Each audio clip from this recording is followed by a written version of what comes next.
Bonjour à tous et bienvenue dans votre nouveau webinaire. Je m'appelle Camille et je suis responsable marketing ici chez Ooze. Aujourd'hui, nous allons passer en revue quelques conseils pour gagner en productivité et générer davantage de revenus.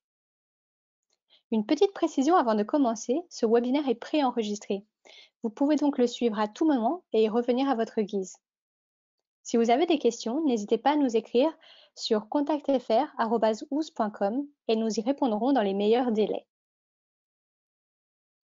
À l'instar de nombreux indépendants ou dirigeants de PME, vous portez certainement plusieurs casquettes, voire toutes les casquettes, au sein de votre entreprise.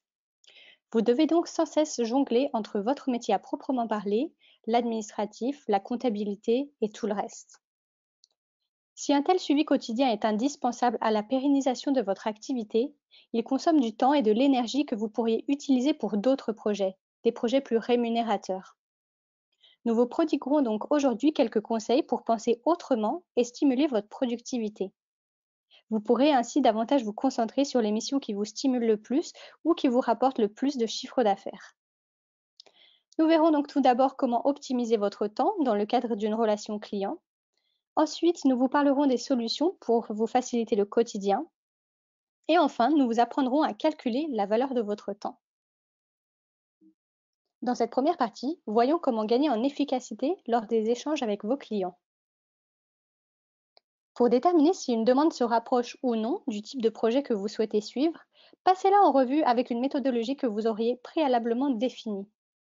Lorsque vous recevez un appel, utilisez un questionnaire pour déterminer le périmètre du projet, sa localisation, le budget, le calendrier et les attentes de votre prospect. Les questions à prévoir dépendent du type et du nombre de projets que vous suivez habituellement, ainsi que votre façon de travailler. Cela étant dit, il est important de poser des questions qui, premièrement, présentent qui vous êtes et identifient la source de cet appel ou prise de contact. Aussi qui vous permettent de recueillir les coordonnées de votre prospect, qui confirment le périmètre du projet et enfin qui posent les jalons pour la suite. L'étape du questionnaire a pour but de vérifier le sérieux du projet avant que vous n'y consacriez trop de temps ou d'énergie.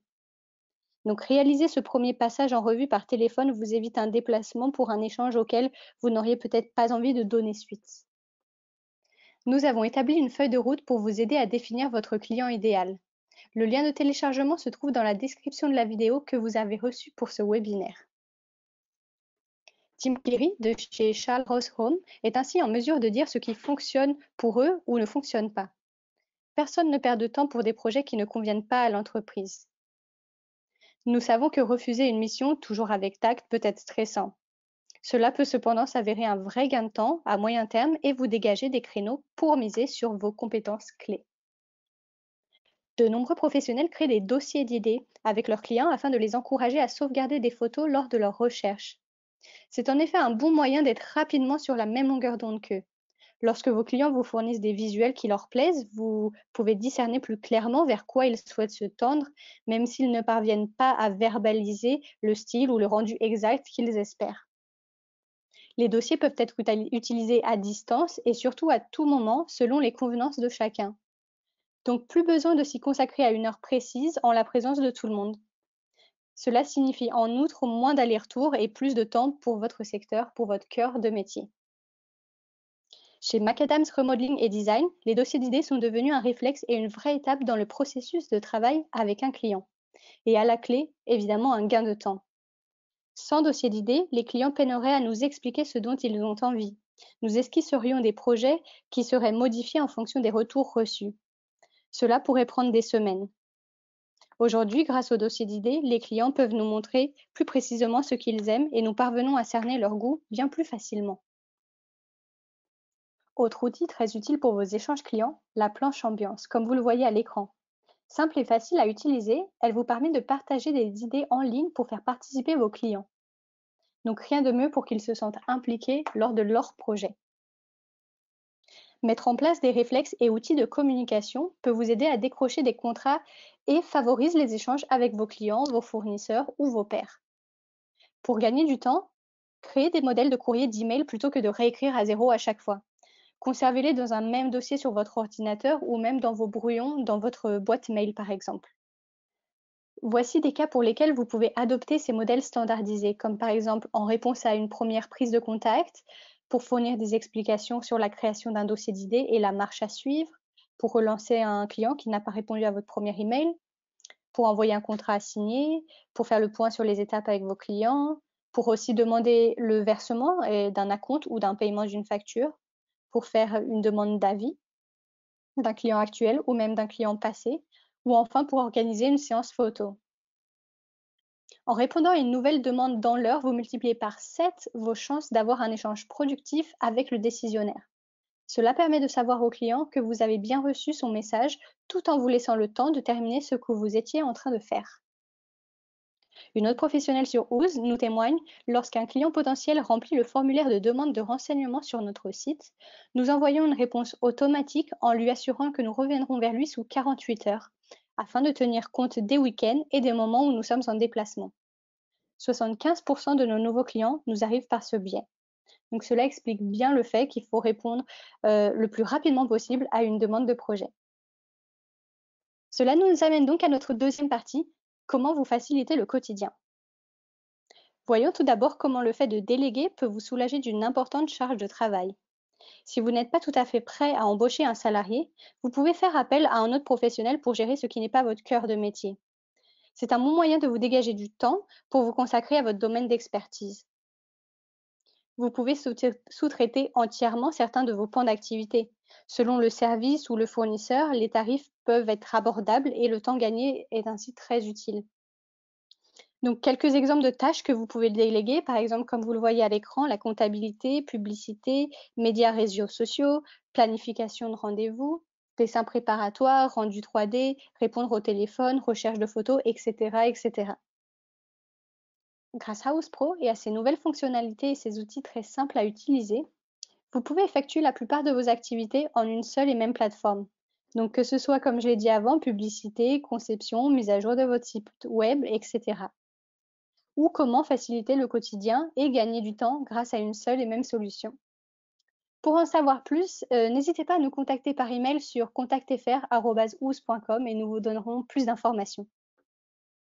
Un autre professionnel sur Ouz nous parle de son expérience et nous a dit que depuis 20 ans, je fais appel à des dessinateurs industriels indépendants lorsque je suis débordée et que le temps me manque. Ces freelances s'occupent des aspects pratiques que je ne peux régler faute de disponibilité. Cela me libère du temps pour avancer avec d'autres professionnels impliqués dans le projet et pour gérer mon activité. Duane, un autre professionnel, s'est aussi rendu compte du bénéfice que peut apporter le fait de déléguer et nous a dit que j'ai commencé à déléguer car j'étais agacée et frustrée de devoir mettre entre parenthèses mon travail de conception pour m'occuper de choses plus triviales. Avant, je gérais tout en solitaire. Il m'était impossible de piloter plus de 2 projets de front. Aujourd'hui, nous sommes à 3 ou 4 projets de front. Trouver un moyen d'accomplir plus rapidement les tâches indispensables peut vous permettre d'augmenter votre capacité de travail journalière. Qu'il s'agisse de planifier vos journées pour ne pas vous laisser déborder ou de faire appel aux mêmes fournisseurs pour faciliter vos démarches, identifier des solutions qui fonctionnent pour vous et veiller à vous y tenir. Et encore une fois, OuzPro peut vous y aider. Partagez vos calendriers de projets et vos mises à jour quotidiennes avec vos clients grâce au tableau de bord. Ils peuvent ainsi suivre les phases et les grandes étapes du projet. Vous avez en outre d'ailleurs la possibilité de proposer des rendez-vous en vidéo. Trouvez des outils ou services qui peuvent vous aider à gérer votre présence en ligne. Voilà un autre moyen de gagner du temps et de vous épargner des maux de tête. Pour être pertinent, un site internet ou un site web doit être constamment mis à jour. Optimisé également pour les moteurs de recherche qu'on appelle SEO, adapté à la navigation depuis les téléphones ou tablettes portables et enfin être sécurisé. Les bonnes pratiques sont en constante évolution et assurer la maintenance d'un site web est très chronophage. OuzPro met à votre disposition des modèles de sites clés en main, optimisés pour le SEO, adaptés pour vos téléphones portables et enfin hébergés sur nos serveurs afin que vous puissiez facilement assurer votre présence digitale. Toutes vos photos et vos avis sont directement inspirés depuis votre profil Ooze pour une vraie cohérence entre tous vos contenus Internet. Passons à présent à notre troisième et dernière partie, le calcul de la valeur de votre temps. Pour connaître la vraie valeur de votre temps, il vous faudra sortir votre calculatrice. Mais rassurez-vous, nous vous guidons pas à pas. À l'issue de ce petit exercice, vous serez en mesure de déterminer combien vaut votre temps. D'ailleurs, cet exercice qu'on va faire ensemble sera téléchargeable aussi dans la description. Commençons par calculer le chiffre d'affaires que votre activité rapporte chaque année. De combien a-t-il été l'an passé? Estimons à présent vos heures totales de travail pour l'année dernière. Combien de temps avez-vous consacré à votre travail? Si vous n'avez pas d'idée précise, juste pour information, 40 heures par semaine sur toute l'année équivalent à un total de 2080 heures. Donc divisez le total en euros par le total en heures pour déterminer votre revenu par heure dans la case dédiée. Vous connaissez maintenant votre chiffre d'affaires par heure travaillée. Il est intéressant de connaître votre revenu horaire, mais cela ne vous dit pas exactement ce que vaut votre temps. Il est en effet fort probable qu'une partie de ces heures ait été consacrée à des tâches administratives ou à des choses que d'autres personnes n'ayant pas votre expertise en conception, décoration d'intérieur, architecture, etc. pourraient prendre en charge. Donc pour déterminer plus précisément la valeur de votre travail, observez votre revenu par heure facturable. Une heure facturable correspond au temps passé à réaliser les tâches que vous uniquement pouvez réaliser, comme travailler auprès des clients, créer des rendus, choisir du mobilier ou des matériaux par exemple. Consultez vos archives ou vos factures pour voir combien de temps vous avez passé sur ce type d'activité. Ou en tout cas, faites une estimation si vous n'avez pas consigné ce genre d'informations. Prenez ensuite votre chiffre d'affaires total pour l'an passé et divisez-le par le nombre d'heures facturables pour déterminer votre revenu par heure facturable. Votre revenu par heure facturable est très probablement plus élevé que votre revenu par heure. Pourquoi? Car vous consacrez du temps à des tâches pour lesquelles vous n'êtes pas rémunéré, comme la mise à jour de votre site web ou votre comptabilité par exemple. Donc la prochaine étape, le calcul du temps passé sur ces tâches que vous pourriez déléguer. Prenez votre total d'heures travaillées l'an passé et soustrayez le total de vos heures facturables. Observez la différence. Est-elle suffisante pour vous permettre de prendre en charge de nouveaux projets de conception ou de rénovation? Voici quelques jalons que vous pouvez poser dès à présent pour exploiter au maximum votre temps de travail en tant que professionnel avec des compétences bien singulières, bien particulières. Le premier, identifiez les tâches que vous pouvez déléguer. Ensuite, trouvez les services ou les outils qui vous permettent de le faire. Et enfin, utilisez le temps ainsi dégagé pour vous lancer dans plus de projets clients. Le nombre d'heures que vous avez consacré à des choses que vous auriez pu déléguer correspond au temps potentiellement rémunérateur par ailleurs s'il est consacré à des tâches facturables. Donc calculons cela plus précisément. Prenez le nombre d'heures totales que vous avez passé l'an dernier à réaliser des tâches que vous auriez pu déléguer et multipliez-le par le revenu généré par heure facturable. Le total vous indique en fait votre gain potentiel si vous parvenez à remplacer ces heures par des heures de travail facturables.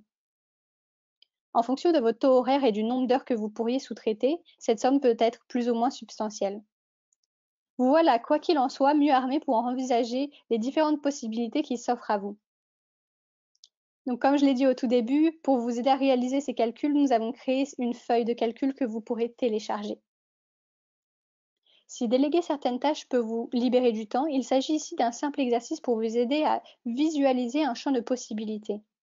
Avant de sous-traiter un projet ou une tâche à quelqu'un ou par le biais d'un outil, posez-vous les questions qui sont à l'écran. Donc, vais-je pouvoir consacrer les heures ainsi gagnées à travailler ou y a-t-il un besoin de formation ou de management? Si je sous-traite cette tâche, le coût de l'employé ou du service en vaut-il la peine? L'idée de travailler plus avec les heures ainsi dégagées est-elle faisable ou même réaliste? Et bien d'autres questions encore.